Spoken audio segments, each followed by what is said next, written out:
Japan एक ऐसा मुल्क है जिसने दुनिया को नई इजादात का मरकज बना दिया है। जी हाँ, इनकी बनाई हुई चीजें इनकी इंजीनियरिंग पावर्स का मुंह बोलता सबूत है।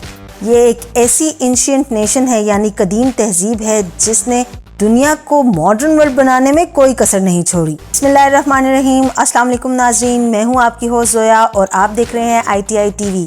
We wish you fabulously peaceful day today and always। Topic है हमारा आज का जापान, तो देखते रहिए वीडियो को एंड तक और चैनल को कीजिए सब्सक्राइब और बेल आइकन को प्रेस करना ना भूलिएगा ताकि हमारी आने वाली हर वीडियो आप तक जल्द से जल्द पहुंच सके। जापान की हिस्ट्री में बहुत सी मुश्किलें आई जिनमें वॉर्स, अर्थक्वेक्स, फायर, सुनामी, तूफान, क्रॉप फेलियर, एपिडेमिक्स शामिल हैं, यानी वबाई अमराज तक ने इनको बहुत झंझोड़ के रखा। इतनी सारी ट्रेजेडीज के बावजूद और इनको ओवरकम करने के तरीकों पे फोकस करते करते दुनिया को एक यूनिक और सोफिस्टिकेटेड कल्चर रखने वाली तहजीब जापान देखने को मिली। इनकी तहजीब 16,000 साल पुरानी है। आप यकीन नहीं करेंगे दोस्तों, पर जापान ने कलर प्रिंटिंग 1765 में स्टार्ट कर दी थी, वुडलॉक प्रिंट्स के नाम से। केरिको एक ग्राफिक नॉवल था जिसे पुराने तर्ज की कॉमिक बुक कह सकते हैं। इसमें सियासी मामलात को कवर किया गया तो 1787 में इसे बैन कर दिया गया। और आजकल modern Japan is full of gadgets जो आपकी जिंदगी को आसान बना सकते हैं। इनकी टेक्नोलॉजीज में होम अप्लायंसेस से लेकर automobiles, semiconductors, machine tools and even enhanced version of robots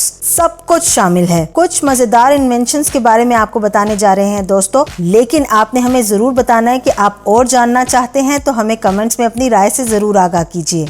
the टोक्याडो शिकेंसेन यानी कि द बुलेट ट्रेन शायद आप लोग नहीं जानते होंगे कि 1964 में ही स्टार्ट कर दी गई थी, लेकिन आहिस्ता आहिस्ता इसकी स्पीड बढ़ती गई। 2019 में 360 किलोमीटर पर आवर की रफ्तार से चलने वाली ये बुलेट ट्रेन अपने आप में एक कमाल की हैसियत रखती है। सिंपली आप इसकी स्पीड का अंदाजा इस तरह लगा सकते हैं कि टोक्यो से क्योटो का सफर 6 घंटे 19 मिनट का हुआ करता था, जो इसमें सफर करने से 2 घंटे और 19 मिनट का हो गया है। तो आप अंदाजा कर सकते हैं इसकी स्पीड का। ये हाई स्पीड रेलवे लाइन दूर रियासतों को टोक्यो कैपिटल से जोड़ने के लिए बनाया गया था ताकि इकोनॉमिक ग्रोथ की तरक्की में मदद मिल सके। और पंक्चुअलिटी की तो बात ही मत कीजिए, ऑन टाइम हमेशा। नवंबर 2017 को एक पब्लिक अपॉलॉजी की गई थी नेशनल न्यूज पे इसी ट्रेन कंपनी की तरफ से कि 20 सेकेंड्स अर्लियर ट्रेन ने स्टेशन को छोड़ दिया। नेक्स्ट आ जाते हैं रिवॉल्विंग चेयर्स पे। जी हाँ, ये रिवॉल्विंग चेयर्स भी इसी ट्रेन में मौजूद हैं, लेकिन इतनी खास हैं कि ये पूरी सर्कल कर लेती हैं। यानी अगर आपको किसी पैसेंजर को देखने का दिल नहीं कर रहा तो आप उसकी तरफ से मुंह मोड़ के बैठ जाइए। जी हाँ, और कभी आप शीशे की तरफ देखना चाहते हैं या कभी आप सोना चाहते हैं तो आप शीशे से दूसरी तरफ मुंह करके बैठ सकते हैं। यानी आप अपनी कंफर्ट लेवल के हिसाब से इस चेयर को रिवॉल्व कर सकते हैं और कहीं भी रोक के अपनी मर्जी से बैठ सकते हैं। ये भी एक इन्वेंशन है जापानीज टेक्नोलॉजी में से।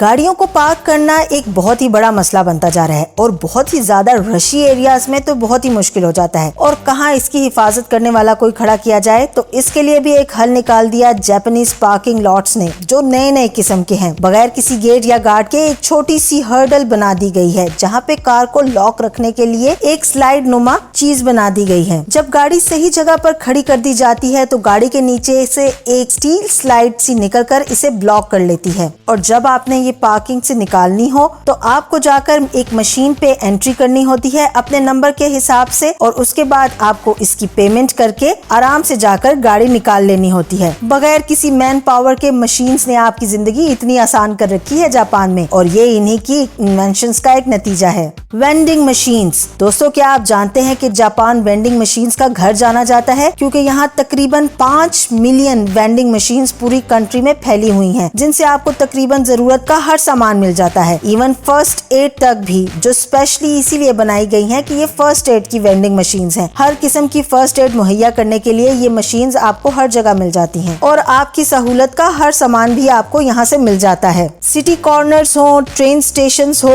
इवन इन रेस्टोरेंट्स, कहीं भी आपको ये वेंडिंग मशीन्स दस्तयाब होती हैं। एंड में चलते हैं अमेजिंग किस्म के रोबोट्स की तरफ। इन रोबोट्स ने तो बहुत से कामों का अंदाज ही बदल दिया है। ये humanoid entertainment robots, androids, animal robots, social robots, guard robots and many more किस्म के रोबोट्स इन्होंने बना डाले हैं। जापान 1/4 मिलियन से ज्यादा सनती रोबोट्स कारकुनों को भी मुलाजमत देता है। अगले 15 सालों में ये अंदाजा है कि ये तादाद 1 मिलियन से तजावुज कर जाएगी। आपको ये रोबोट शॉपकीपिंग करते हुए, इवन अब हॉस्पिटल्स में काम करते हुए और बहुत सारी जगहों पे इंसानों की जगह बहुत परफेक्टली काम करते हुए नजर आएंगे। अगर आप जापान चले जाएं तो अक्सर आपको ये आमने सामने मिलते रहते हैं और ये जापानीज के लिए एक बहुत ही नॉर्मल कनेक्शन बन चुका है। जी व्यूअर्स, अगर आप इसी किस्म की और मालूमात हासिल करना चाहते हैं तो हमें कमेंट्स में जरूर बताइएगा। टेक केयर, अल्लाह हाफिज।